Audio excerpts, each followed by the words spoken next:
Hello mga ka-friendship! Gagawa tayo ngayon ng refreshing snack.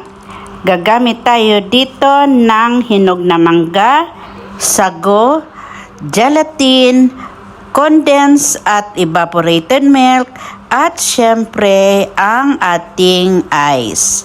Dahil matagal na lutuin ang sago, kaya ito muna ang aking inunang gawin. Yung katamtamang laki ng sago ang ginamit ko dyan.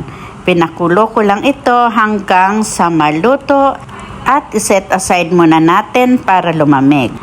Next, sa aking blender, isinelect ko lang ang ice crusher. Next, gagawin nating syrup ang kalahati ng ating mangga. At yung kalahati naman yan ay in-slice ko lang into cubes. Ngayon mga ka-friendship, mag-start na tayong mag-assemble. Lalagyan lang natin ito ng katamtamang dami ng sago, yung manggang in-slice. Lalagyan na rin natin ito ng gulaman. Maganda sana kung iba-ibang kulay, kaso white lang ang aking nabili.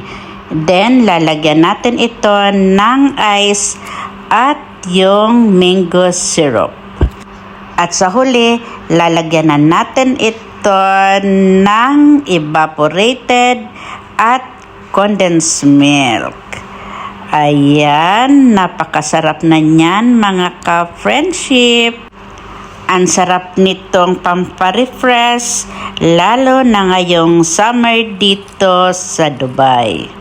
Sa 4 na ingredients, maa-achieve mo na ang ganitong kasarap na merienda.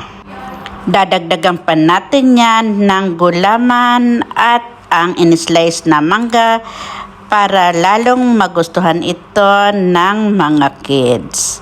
Ito na mga ka-friendship, ready na ang ating merienda for today. Dahil napadami ang aking pagpalambot ng sago at yung ating gulaman, kaya yung iba ay i-mix ko lang ito sa container at i-keep lang natin ito sa refrigerator para kinabukasan kung gusto uling kainin ay meron pang dudukutin.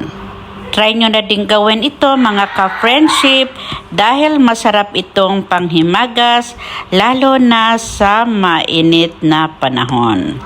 Ayan, it's my turn para tikman ang aking ginawang mango and sago dessert. In fairness, masarap ang aking pagkagawa. Kain na tayo!